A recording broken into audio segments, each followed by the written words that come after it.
అందరికీ నమస్కారం అండి. కొన్ని దశాబ్దాల పోరాటాల అనంతరం ఎస్సీ వర్గీకరణకు మార్గం సుగమం అయింది. గతేడాది 2024 ఆగస్టు 1న సుప్రీంకోర్టు ఎస్సీ వర్గీకరణపై చారిత్రాత్మక తీర్పు ఇచ్చింది. ఎస్సీ వర్గీకరణలో ఉన్న సమూహం అంతా ఒకటి కాదని, వాటిల్లో కూడా వెనకబాటుతనం ఉందంటూ పేర్కొంది.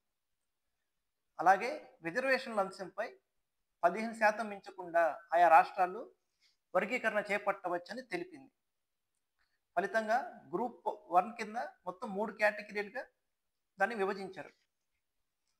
గ్రూప్ 1 కింద రెల్లి కులానికి సంబంధించి 1%, గ్రూప్ బి మాదిగ కులానికి సంబంధించి 6.5%, గ్రూప్ 3 మాల కేటగిరీకి సంబంధించి 7.5% రిజర్వేషన్గా కొన్ని నిర్ణయించారు కొన్ని రాష్ట్రాలు.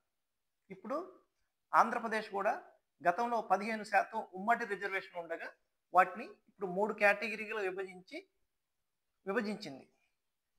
ఇప్పుడు ఆంధ్రప్రదేశ్ రాష్ట్ర ప్రభుత్వం దీనికి సంబంధించి మరో విషయంపై ముందడుగేసింది వర్గీకరణకి. సుప్రీంకోర్టు చెప్పిన దాంట్లోనే ఈ విషయం కీలకంగా ఉంది. ఈ రిజర్వేషన్ అనేది పదోన్నతుల్లో కూడా ఉపయోగించుకోవాలంటూ సూచించింది. ఇప్పుడు ఆంధ్రప్రదేశ్ రాష్ట్ర ప్రభుత్వం పదోన్నతుల్లో కూడా వర్గీకరణ అమలు చేసేందుకు ఒక జీవోని తీసుకొచ్చింది. ఈ జీవో ప్రకారం పదోన్నతుల్లో కూడా ఈ ఎస్సీ వర్గీకరణ అమలు చేయాలని నిర్ణయించింది. ఇప్పటికే తెలంగాణ గవర్నమెంట్, హర్యానా గవర్నమెంట్ ఇలా పదోన్నతుల్లో కూడా రిజర్వేషన్లు ప్రకటించాయి. ఇప్పుడు అదే బాటలో కూడా ఆంధ్రప్రదేశ్ రాష్ట్ర ప్రభుత్వం మరో అడుగు ముందుకు వేసింది.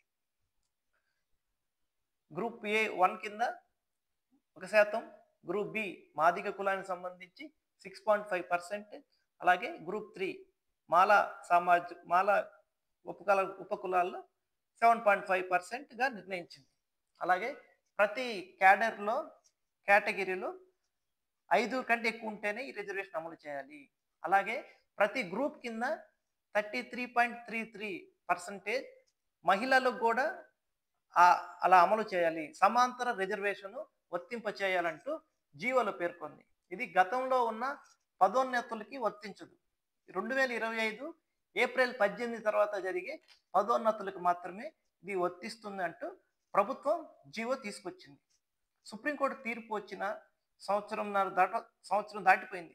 ఇప్పటికీ కూడా 3 రాష్ట్రాలే పదోన్నతుల్లో వర్గీకరణ అమలుకు నిర్ణయం తీసుకున్నాయి. ఒకటి పూర్తి బీజేపీ రాష్ట్రం హర్యానా, ఒకటి పూర్తిగా కాంగ్రెస్ రాష్ట్రం అధికార రాష్ట్రం తెలంగాణ, ఒకటి ఆంధ్రప్రదేశ్లో ఎన్డీఏ కూటమి ఈ మేరకు నిర్ణయం తీసుకున్నాయి.